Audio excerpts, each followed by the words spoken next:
Graça e paz, queridos. Esperar o pessoal entrar para a gente começar. Paz do Senhor aí para todos vocês que já estão se conectando aí. Tem 3 pessoas, 4, 5.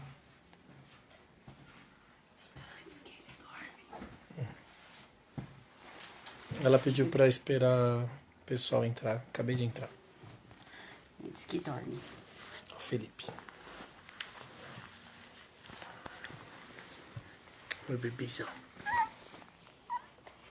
Tá com sono? Tá com sono, papai? Tá com soninho.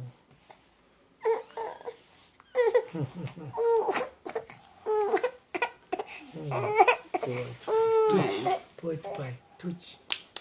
Tuti, tuti, tuti. Oi, mamãe. Que foi? Faz ele dormir, depois eu trago de novo. Vem. Gente, só tô esperando a galera entrar mais aí, tá? Tem 7 pessoas aí online. O Felipe tá com sono. Ia mostrar ele pra vocês, mas ele tá com sono. Depois a gente mostra. Faz ele dormir um pouquinho.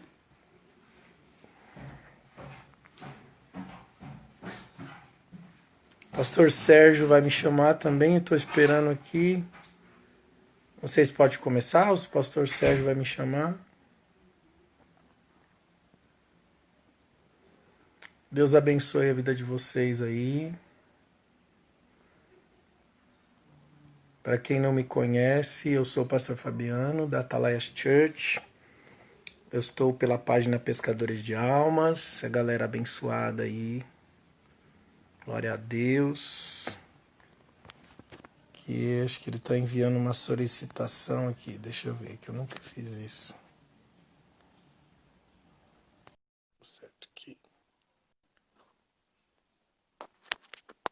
Legal. Fala, Paz, pastor. pastor. Tudo bem, lindão? Tudo bem? Quanto tempo, hein? Quanto tempo, né? Pessoalmente, né? Mas a gente sempre se vê, né? É, tá sempre Conexão é o mais conectado, importante. conectados no espírito, né? É verdade. Eu tive lá na igreja hoje, viu? Foi lá, tá ficando legal, né? Lá, Pastor José Benção, tá maravilhoso. Eu tomei até um susto na hora que eu cheguei lá, porque eu tive lá semana passada e tive lá hoje. Já deu uma mudada assim impressionante. É, eu Ficou muito tô, legal. a gente tá querendo marcar vigília lá dia 21 do mês que vem já, hein? Tá. É, Vamos daqui sim. um mês e pouquinho, né? É, um mês e pouquinho. Aproveitar a vinda do pastor Gidel, que vai estar por aqui. E aí Tá. eu falei pra ele, vamos fazer vigília. Será se vai dar? Acho que pode, né? Com Só, distanciamento.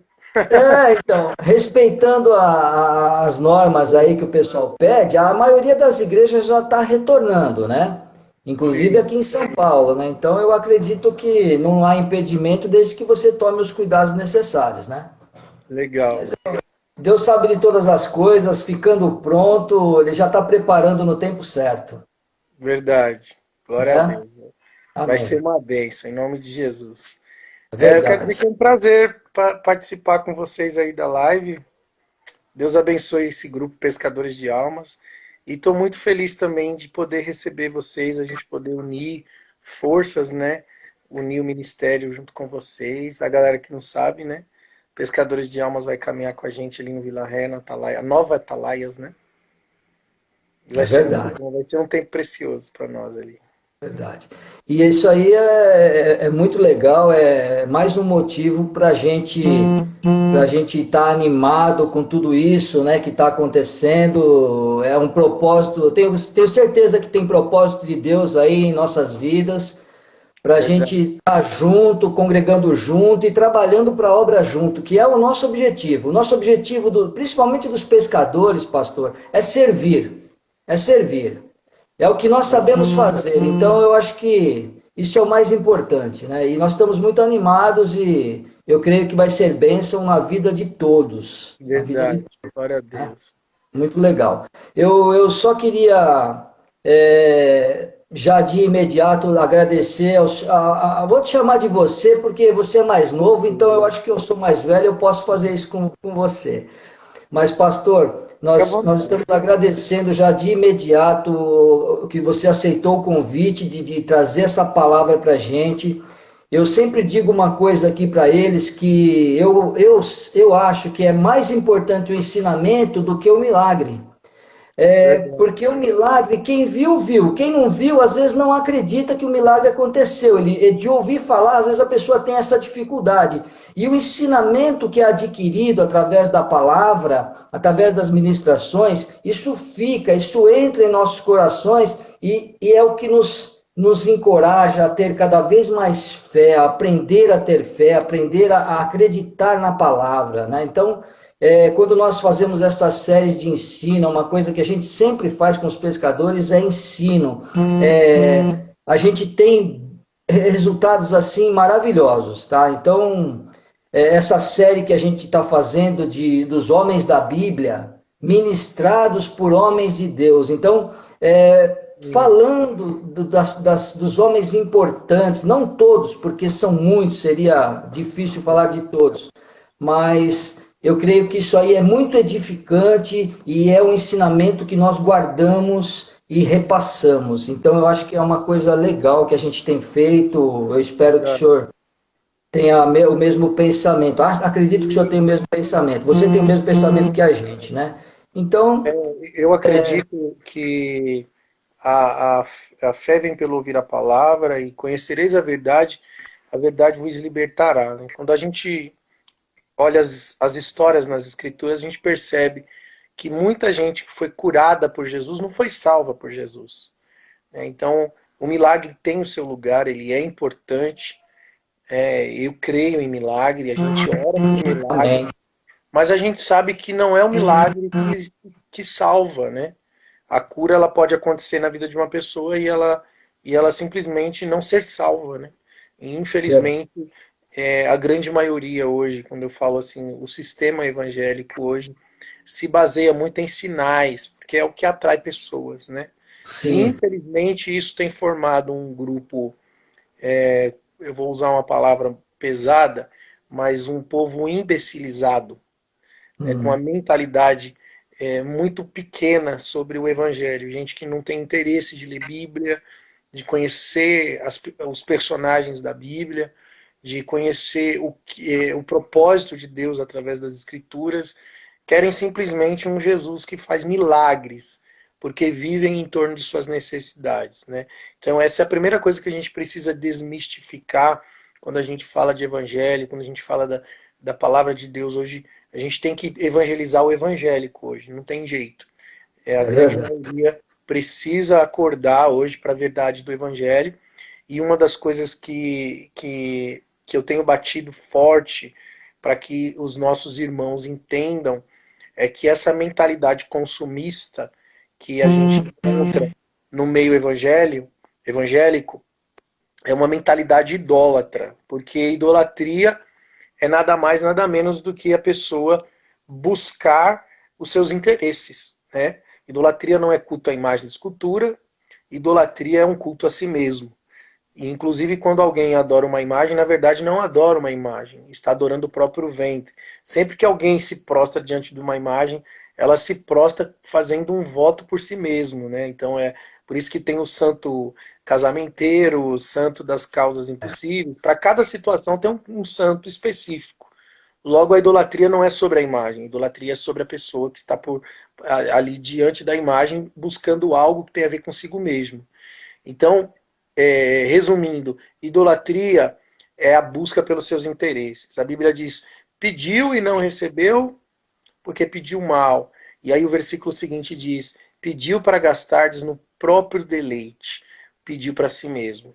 E isso é uma coisa que choca muito com o evangélico hoje, né? Choca demais, porque o evangélico aprendeu a vida inteira a fazer campanha para receber alguma coisa, a subir monte para buscar porta de emprego, isso, aquilo. Pastor, é errado buscar essas coisas de Jesus, pedir para Deus fazer essas coisas? A Bíblia me ensina a orar dizendo: seja feita a sua vontade, assim na terra como no céu. sabe, as questões básicas da nossa vida, Jesus sempre vai suprir as nossas necessidades e até mesmo aquilo que a gente não precisa, aquilo que a gente não. Ele mima a gente com seu cuidado, mas o nosso coração não pode estar nas coisas, porque isso nos torna pessoas idólatras. E isso é uma coisa que a gente tem que desmistificar hoje na mentalidade evangélica. Sim. E entrando no assunto de Davi, Davi era um cara segundo o coração de Deus, né? É isso que a Bíblia diz. E quando a Kátia me falou, escolhe um nome, eu falei, pô, Davi, né? Na hora. Davi, na hora, porque é um dos personagens mais intrigantes, né, da Bíblia. Eu acho que é um que pode explicar melhor sobre a raça humana, sobre a nossa humanidade, as nossas fraquezas. Porque ao mesmo tempo que Davi, ele é um cara cheio de defeitos, de pecados, ao mesmo tempo ele é um cara super, hiper quebrantado, né? Ele se desmancha na presença de Deus e ele revela para nós um caminho, né? Porque pecados todos temos, fraquezas todos temos. Então Davi, ele representa toda a humanidade com suas fraquezas. Mas o diferencial de Davi é o seu quebrantamento. E isso é algo que a gente precisa aprender com Davi. O que a gente precisa aprender com Davi é ter humilhação de espírito. Porque as inclinações de Davi eram diferentes dos outros que reinaram, né? Você percebe Saul. Saul fez de tudo para manter o trono dele. Ele, inclusive, consultou uma feiticeira. Davi, quando ele caiu em si no seu pecado, quando o profeta apontou o dedo para ele e disse, olha, tu tá errado, e a espada vai vir sobre a tua casa, e tal. Davi se humilhou na presença de Deus, e ele fez aquela oração, se eu não me engano, Salmo 51, né? Cria em mim, ó Deus, um coração puro, renova em mim o espírito reto, não retires de mim o seu espírito, torna-me da alegria da sua salvação. Então Davi é um tipo de cara que ele diz assim, Senhor, tira tudo, só não tira de mim o seu espírito. Esse quebrantamento é o diferencial de Davi. Quando a gente olha para as escrituras, e se você for fazer uma medição de pecados, né? Que eu acho que o evangélico ele tem muito essa questão de julgar as pessoas, né? Esse errou muito, esse cara aqui não presta. E aí, se a gente for colocar na balança Davi e Saul, Davi é o cara que teria que ser mais julgado, né? Porque ele pecou muito mais do que Saul. Mas a Bíblia vai dizer que Deus rejeita Saul. E ser rejeitado por Deus, eu acho que é a pior coisa que existe, assim, que pode existir na vida de uma pessoa. Eu ministrei outro dia, falei que o juízo de Deus é o abandono. O juízo de Deus para o homem é simplesmente ele largar a mão dele, deixar o homem entregue à sua própria concupiscência, vivendo do seu jeito. E isso é o abandono. Eu rejeitei Saul. Foi isso que Deus disse. Entregou Saul para si mesmo, para suas próprias vontades. Quando a Bíblia diz que o pai corrige o filho que ama, ele está dizendo, né, que o trabalhar de Deus com a nossa vida tem uma parceria de uma escola, uma instrução, existe um lugar de crescimento para a gente. Né? E quando você é abandonado por Deus, quer dizer, você perdeu tudo isso. Você é entregue à sua natureza caída, não tem mais um caminho de retorno para se tornar novamente a pessoa ideal, aquela que Deus criou para ser. O caminho do homem é um caminho de retorno, por isso que Jesus foi para a cruz, para que houvesse esse caminho de retorno, para que o homem novamente pudesse pertencer ao Criador e passar a sentir, a ter o sentimento de Cristo, né? Ter o pensamento, a mente de Cristo, como o apóstolo dizia. Então nós precisamos entender esse caminho de retorno. Saul é rejeitado. E Davi é o cara que pecou muito mais que de Saul, mas muito mesmo. Se a gente for citar aqui os pecados de Davi, vamos falar do pecado do orgulho, quando Deus disse para ele não contar o exército. Deixa eu só te interromper um pouquinho. Você já vai entrar na palavra então?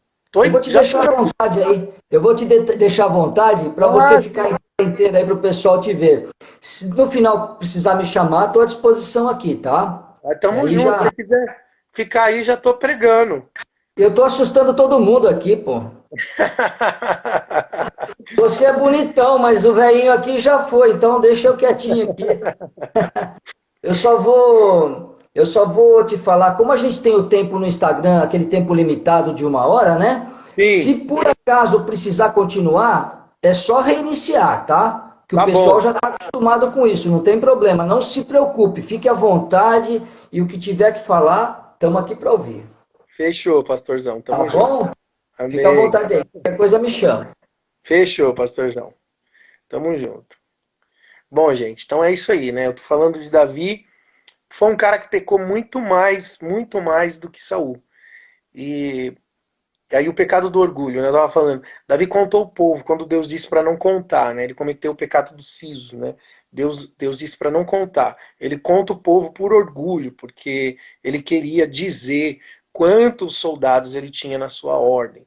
E aí, cara, Deus manda um anjo com uma espada apontada para Jerusalém, para destruir Jerusalém. Quando Davi vê aquela coisa, ele tem a visão do anjo, ele rasga suas vestes, ele se coloca em prantos diante do Senhor. O que Deus faz? Manda o anjo guardar a espada na bainha, cara. Porque a Bíblia diz o seguinte, que Deus não rejeita um coração compungido e quebrantado, ele não despreza. E olha que Davi estava vivendo no tempo da lei, não era a graça que nós estamos vivendo hoje. Porque hoje tem muita gente que fala, no tempo da graça é diferente. Cara, Deus não mudou, Deus é o mesmo ontem, o mesmo hoje e o mesmo eternamente. Se você acha que o tempo da graça ele é mais amenizado por Deus, você se engana. Hoje, no tempo da graça, o negócio é mais difícil, a exigência é muito maior. Naquela época era a graça. Hoje nós estamos no tempo da graça, mas existe uma exigência muito maior, porque Cristo já pagou o preço na cruz do Calvário. E agora eu preciso prestar conta desse sacrifício que Jesus fez por mim na cruz do Calvário. Eu tenho que fazer valer a pena, entende? E naquela época, sabe, quando uma pessoa se quebrantava, Deus ele vinha com tudo e perdoava o pecado, independente da época e da geração que eles estavam vivendo, dos tipos de leis que estavam estabelecidas. Deus não mudou, ele sempre foi o mesmo. E aí Deus vinha com refrigério sobre a vida de Davi. E se a gente for falar aqui os pecados de Davi, nós vamos falar muitas coisas que foram erradas na vida de Davi. A gente sabe que ele se esfriou, o seu coração se esfriou, ele perdeu aquela paixão de ir para a guerra, e aí Davi passou a ficar em casa enquanto os guerreiros iam para a guerra, e ele começou a cobiçar uma vizinha, caiu com Betseba, a mulher se engravidou, Davi tentou esconder a gravidez, embebedou o marido dela, a mulher era casada, ele cometeu adultério. Aí ele tentou engravidar, ele tentou embriagar o marido da mulher, para que ele pensasse que o filho que ela carregava no ventre era dele. Quer dizer, gente, não existe história de amor entre Davi e Betseba. Não existe. Davi tentou encobrir o pecado. Davi casa com Betseba para encobrir pecado. Ele não casa por amor. O que ele teve com ela foi exatamente sexo. Foi exatamente carne, desejo, fraqueza. Porque se fosse amor, ele não tentava embriagar o marido dela para que ele pensasse que o filho que ela carregava era dele. Quer dizer, ele estava disposto, inclusive, a deixar um filho dele ser filho de outra pessoa, para esconder, para manter uma reputação. Quer dizer, além de adúltero, Davi tinha um ego, ele estava com um ego elevado. Então você vê o nível que Davi se perdeu. Ele conta o número dos soldados, Davi se torna uma pessoa promíscua, né? Começa a viver de adultérios. E aí, se não bastasse, esse pecado de adultério progride. O pecado progride, meu irmão. A Bíblia diz que um abismo chama outro abismo. E foi isso que foi acontecendo na vida de Davi. E aí ele não deu certo para embebedar o marido da mulher. Aí ele pensa numa segunda coisa: vou matar esse cara vai morrer. Eu vou botar ele na linha de frente da batalha. E Davi cria uma batalha, ele por capricho, porque a preocupação dele era a reputação dele. Ele não poderia ser visto como um adúltero. O que a lei diz sobre o adúltero? A lei diz que ele tem que ser apedrejado. Olha só. A Bíblia diz que as mulheres e as crianças cantavam que Saul matou 10.000, mas Davi matou 10 milhares. Olha a fama de Davi. Então o nome de Davi era um nome respeitado na época. E Davi se preocupa em proteger sua reputação, era tudo que ele queria, ou seja, o pecado do orgulho batia pesado na vida de Davi. E aí, esse pecado de adultério vai para homicídio, e não só homicídio, mas um genocídio, porque é uma guerra desnecessária, e não foi só o esposo Urias, esposo de Betseba, que morre nessa batalha. Outros homens morreram. Muita gente morreu desnecessariamente por causa de um capricho de Davi. Então, de adultério, ele se torna um genocida. Então você percebe, o profeta Natan entra na casa de Davi, aponta o dedo para Davi e diz para ele: o juízo vai vir sobre a tua vida, porque você fez isso. Ele conta uma historinha, você já conhece, eu não vou ficar aqui me prolixando nessa parte da história, mas você já conhece, ele conta uma historinha da ovelha que foi tomada e aí Davi diz: não, eu quero julgar essa causa. Só que o profeta Natan aponta o dedo: só que é você. Você é o cara que tomou a única ovelha daquela pessoa, daquela moça, daquela pessoa pobre. E você é essa pessoa que está sendo julgada por Deus. Ele aponta o dedo e diz: a espada não se apartará da sua casa. Mano, Davi, ele vai para a presença de Deus. Ele rasga suas vestes, ele se humilha, ele reconhece o seu pecado, cara. A Bíblia chama os atos de Davi de grande mal. Deus diz para Davi: eu vi o grande mal que você fez. Ele não fez o mal, ele fez o grande mal. Só que Davi se humilha, se quebranta na presença do Senhor. Ele é perdoado por Deus, sabe? Ele sai do palácio, entrega. Se você for analisar a história, tem vários processos depois disso, porque Davi paga pelas consequências, né? A família dele entra em desordem, muitas coisas acontecem ali. Você vê um irmão que estrupa a irmã, um irmão que vai para matar o outro irmão, uma família dividida. E o filho de Davi, Absalão, tenta tomar o trono de Davi, e ele se torna inimigo do próprio pai. Então você vê uma família que Davi não tem exemplo nenhum de família, gente. Davi não é representativa de família nas escrituras. A família de Davi sofre as consequências por causa do pecado de Davi. E tudo isso significa ensinamento de Deus. Deus não rejeitou Davi. Pelo contrário, Deus perdoou Davi.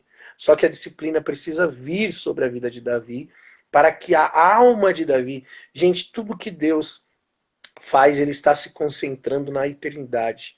Deus trabalha em nossas vidas se concentrando no aperfeiçoamento dos santos, se concentrando no aperfeiçoamento das nossas vidas diante dele. Então, essas consequências que Davi sofreu foi para que ele pudesse ser aperfeiçoado e receber um lugar de honra. Como ele recebeu nas Escrituras Sagradas, o nome de Davi é lembrado, o descendente de Davi foi o Salvador Jesus Cristo, né? Foi mencionado profeticamente por todos os profetas. Então, Davi, com todos os seus erros, pecados e pecados grotescos, ele representa o nome que trouxe descendência ao Salvador, o Cristo.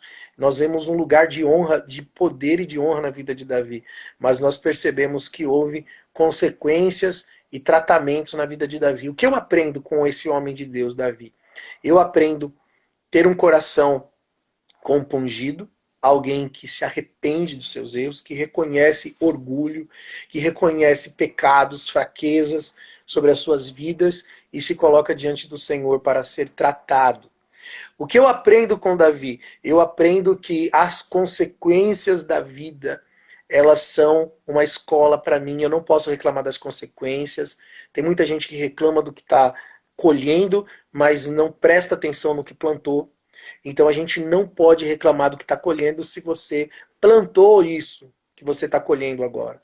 Então a gente precisa olhar para as consequências com alegria e dizer: Senhor, obrigado, porque o pai corrige o filho que ama. Então isso na minha vida é uma consequência que vai me moldar e moldar o meu coração. E não importa quantas pessoas vão me julgar ou quantas pessoas vão virar as costas para mim, isso acontece no nosso meio, infelizmente, mas a gente sabe de uma coisa, que diante de Deus, cara, diante de Deus você vai entrar, você vai estar na presença de Deus. Tem um homem de Deus, eu não vou citar o nome dele, para não expor, mas um homem de Deus que ele foi uma pessoa muito reconhecida, e e ele ministrou, ele era famoso, ministrou em várias conferências e tal, e ele caiu, cara, ele caiu, pecou, aconteceu adultério na vida dele, e esse cara, ele deixou a igreja, ele foi exonerado do cargo, ele foi tirado, e ele foi para uma outra cidade, arrependido, consertou sua vida e tal. E ele está hoje, cara, firme e forte com Deus e vivendo coisas poderosas no Espírito. E hoje ele não é famoso mais como ele era antes, né? Quer dizer, Deus permitiu que ele perdesse a reputação, mas que mantesse o seu coração. E que ele estivesse na presença de Deus.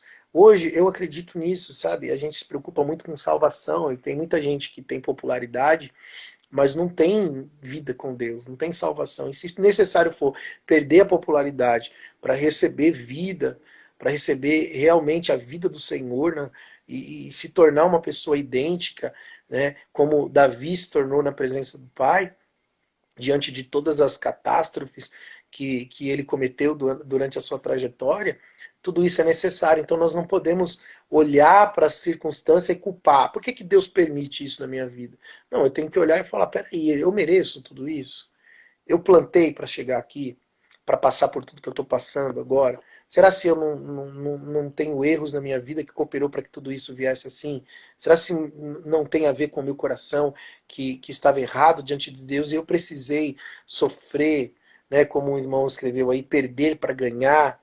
Eu preciso disso, às vezes. Então, Davi é o grande exemplo de tratamento de Deus nas nossas vidas.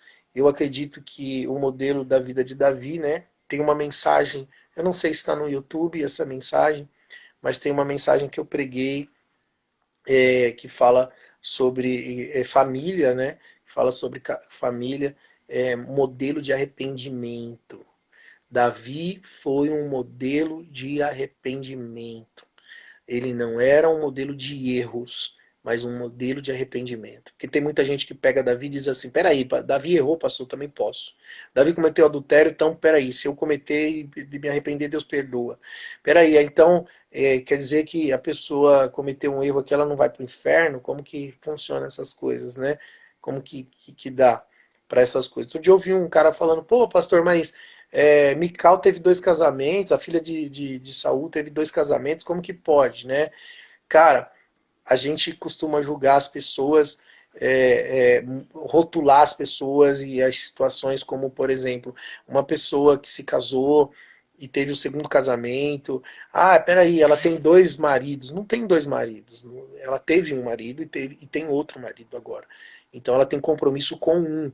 O primeiro casamento foi uma destruição, foi uma desgraça, foi um problema, foi difícil, foi baseado em erros, e a pessoa errou, a pessoa cometeu erros, ela pode ter cometido vários erros e levado ela a consequências desastrosas, mas quando ela se casa pela segunda vez ou com outra pessoa, essa pessoa ela não está em 2 casamentos, ela está em um segundo casamento com uma outra pessoa, assumindo uma outra aliança. E aí muita gente fala, pô, mas não é de Deus e coisa e tal. Eu também concordo, não é de Deus um casamento, ele deve ser para sempre, né? É assim que Deus deseja, é assim que Deus quer. O que o Deus uniu, o homem não separe. Essa é a vontade de Deus. Mas muitas vezes o homem vai contra a vontade de Deus. Mas nem por isso Deus nos manda para o inferno. Nem por isso Deus nos rejeita. Quando encontra no nosso coração arrependimento. Se todos os pecados que nós cometemos, se eu tivesse que julgar todos os pecados com justiça, se Deus tivesse que julgar com justiça, não sobrava ninguém. Não ia ter céu, não ia precisar de céu e nem de salvação mais. Nem Jesus precisava ir para a cruz. Porque a gente não merece nada. A salvação não é por mérito, é por graça, não é por obras para que ninguém se glorie. Entendeu? É pela fé. E existe a justificação pela fé, e a justificação pela fé é justamente baseado em arrependimentos. Então, uma pessoa que passou por um casamento e cometeu erros, independente dos erros que ela cometeu ou que outra pessoa cometeu. Essa pessoa, se ela entrou em arrependimento, se ela conseguiu ter uma visão de 360 graus da sua vida e conseguiu, sabe, entender que tudo que aconteceu ali na sua vida, ela tem os erros dela, ela assume, mata no peito e diz, eu estou errado, eu sou um miserável pecador, e se coloca diante do Senhor com um verdadeiro arrependimento, essa pessoa tem toda a capacidade do mundo para recomeçar novamente, para se levantar novamente debaixo da graça do Senhor, como foi com Davi. Esse é o grande exemplo. Davi é um exemplo de homem segundo o coração de Deus. Cara, e como alguém é chamado segundo o coração de Deus cometendo tais atos? Ele tomou a mulher de outro cara. Ele matou o cara. Davi cometeu pecados terríveis. O grande mal é chamado os pecados de Davi por Deus. Grande mal. E aí a gente vê a Bíblia também chamando o cara segundo o coração de Deus. Como assim? Como explicar isso para o religioso, pro cético religioso, cara, que olha para você e te julga pelo cabelo, pela roupa, pela aparência, que vive debaixo de regra sobre regra, preceito sobre preceito, e não consegue entender nunca e jamais entenderá o amor de Deus. E muitas vezes essas pessoas se tornam obstáculo, barreira na vida de outras pessoas, que impedem essas pessoas de se chegar a Cristo, porque apresentam um caminho sem graça, sem misericórdia, sem cruz. Infelizmente, a gente precisa entender e reevangelizar hoje o evangélico. E quem me conhece sabe que eu prego uma palavra dura, eu prego uma palavra de compromisso com Deus, de santidade, que a gente não pega leve, não. A gente pega pesado, mas eu não posso anular a graça de Deus. Eu não posso rejeitar um coração arrependido, porque Deus não rejeita. Então, como pastor, a gente abraça todas as pessoas que se colocam nessa posição de arrependimento e que querem recomeçar, independente, sabe? A gente sempre vai tentar orientar o melhor caminho. Sempre as pessoas me procuram às vezes e falam, pastor, quero me divorciar ou quero fazer alguma. Eu falo, cara, esse não é o caminho. Você está escolhendo um caminho de sofrimento, um caminho que vai ser difícil para você, que vai ser pior para você. Ah, mas não dá e tal, eu não aguento, a situação o negócio não é fácil, pastor, lidar com isso é impossível. Eu falei, eu vou dizer uma coisa para você, se você sair dessa, se você quer se livrar do problema, você vai encontrar outro problema lá na frente, em outra circunstância, porque você não vai querer ficar sozinho, e você vai encontrar o mesmo problema, porque você vai começar do zero, e pior, né? Você vai começar do zero. Quer dizer, aí você já está no nível, já alcançou o nível hard, né? Então, nesse nível você precisa vencer, cara. Está na hora de você suportar. Você começa do zero em outro lugar, com outra pessoa, vai ser mil maravilha, mas você vai chegar nesse nível que você está hoje, nesse momento de treta. Meu irmão, pega um casal, pega um casal de velhinhos e pergunta para eles, teve treta? Foi difícil? Você vai ouvir histórias cabulosas, mas eles venceram, estão juntos até o fim. Não tem uma pessoa que passou a sua vida junto de outra pessoa a mil maravilhas. Venceram as diferenças, venceram os pecados uns dos outros, perdoaram. A palavra sempre é essa, o perdão. Se você tiver que fracassar nisso aí, cara, para aprender, infelizmente. Mas eu sempre digo, é um caminho difícil, é um caminho você volta para o zero. Essa é a verdade. Então eu sempre vou orientar segundo a Bíblia, né? A gente sempre fala para a galera, eu vou lutar até o final para que você faça o que é certo, para que você viva o que é certo, mas eu também não vou rejeitar as pessoas que tomam as decisões erradas, porque elas estão no seu processo de coração endurecido, no seu processo de teimosia e no seu processo de aprendizado. E às vezes é a circunstância que vai dizer para ela, que vai mostrar para essa pessoa, e nós podemos ser uma mão estendida para dizer para essa pessoa, poxa, agora o seu coração está mais aberto para receber ajuda, porque infelizmente tem pessoas que precisam chegar ao extremo para conseguir entender o melhor caminho. Entende? O que a gente precisa fazer é amar incondicionalmente as pessoas, independente dos seus atos. Uma multidão tinha pedras nas mãos, pronta para apedrejar uma adúltera. E Jesus, ele mostra amor por essa mulher e diz para ela: eu não te condeno, eu não te condeno, vá e não peques mais. Então Jesus, ele não desistiu da mulher pecadora, não desistiu da adúltera, não desistiu da mulher do poço, que teve 5 maridos, e o último que ela tinha já não era dela. Quer dizer, ela passou por 5 casamentos frustrados e agora já estava vivendo em adultério, porque o que ela tinha agora já não era mais dela. E Jesus apresenta um plano de salvação para aquela mulher, cara. Apresenta um plano, um caminho para ela. Então, quer dizer, a gente não pode se tornar juiz da vida de ninguém. Aprenda com a vida de Davi, esse grande homem de Deus, cheio de defeitos, que foi perdoado por Deus e que viveu o plano de Deus sobre a vida dele. Ele cumpriu o seu propósito.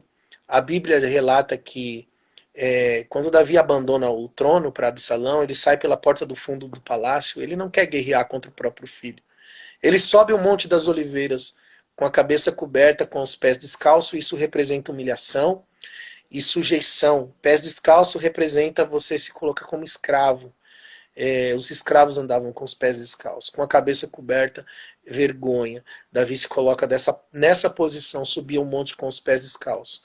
Do outro lado do rio havia um homem que o amaldiçoava, um homem chamado Simei, que dizia: homem de sangue, maldito. Davi tinha um parceiro fiel chamado Abissai, que dizia assim: cara, eu vou matar esse cara, eu vou passar a espada nele. E Davi disse assim: não, deixa ele, porque foi Deus que mandou. Olha só, Davi reconhece que o cara do outro lado do rio, falando palavras de ofensa, chamando ele de homem de sangue, falando coisas feias, ofendendo, e Davi dizia: deixa ele, porque foi Deus que enviou ele para dizer essas palavras. Davi se humilha diante de Deus, cara. Ele aceita a correção. Ele entende que até os seus inimigos, que se colocaram como seus inimigos, tinham coerência naquilo que dizia. E ele simplesmente se coloca nessa posição. O que acontece no final de tudo isso, né? Absalão é morto, Davi retorna ao trono. Deus novamente devolve a Davi o reinado, o trono de Israel, sem que ele precisasse guerrear contra o próprio filho. Sabe, Davi sofre com a morte do filho. Davi vê tudo isso acontecendo à sua volta e no fim ele aprende. Ele aprende o que Salomão ensina em Eclesiastes, que o fim é melhor do que o começo, que na casa de luto há mais sabedoria do que na casa de festa, que depois que você passa pelo trajeto da vida, o discipulado da história, e você aprende com todas as suas cabeçadas, com seus erros, você pode se tornar uma pessoa pronta, preparada para entrar no seio de Abraão, no reino dos céus. Meu irmão, é isso que nós estamos vivendo aqui. Nós estamos vivendo hoje aqui nessa terra. Para isso, estamos sendo preparados para a eternidade com Deus. Então, aprenda com Davi, esse grande homem de Deus, e tenha um coração quebrantado e compungido na sua presença em todo o tempo. Seja sensível à voz do Espírito Santo. Sempre que você for orar, reveja os seus conceitos, reveja os seus valores, reveja a maneira como você trata as pessoas, reveja suas intenções e interesses, veja se o próximo está em primeiro lugar ou se é você mesmo que está em primeiro lugar. Reveja suas intenções para que você não se torne uma pessoa orgulhosa, soberba e os pecados não comecem a assumir forma na sua vida. Quando você se revestir de humildade, conforme a Bíblia diz, e se revestir da imagem do Cristo, então você vai dar fruto na presença de Deus e a sua vida vai pregar, cara. A sua vida será um testemunho vivo. Amém? Que Deus abençoe a sua vida, que Ele te ajude dentro desse processo e que Ele nos ajude, né? Eu também estou dentro desse processo. Deus abençoe a vida de vocês. Eu deixo aqui essa palavra abençoada. Estou na minha casa aqui, sentado na minha cama. E eu estou muito feliz de poder participar com vocês. Espero logo poder ver vocês na nossa igreja. Quero deixar o convite aí para vocês que entrou na live aí e não conhecem ainda a nossa igreja. Nós somos da Atalaias Church. Teremos culto em Guarulhos. Vila Ré logo vai inaugurar aí, ó. A marca na sua agenda aí, ó, dia 21 do mês que vem, é agosto, né? Dia 21 de agosto, nós vamos fazer a nossa primeira vigília no Vila Ré, com a presença do pastor Gidel. Pastor Gidel Lenes, vai ser top, hein, gente? Se prepare aí. Quero deixar um beijo no coração aí, da galera dos pescadores. Logo nós vamos estar junto aí, adorando, bendizendo o Senhor ali no Vila Ré, na Zona Leste de São Paulo. Que Deus abençoe vocês aí. E eu encerro a live por aqui, tá bom? Deus abençoe, gente. Valeu, hein?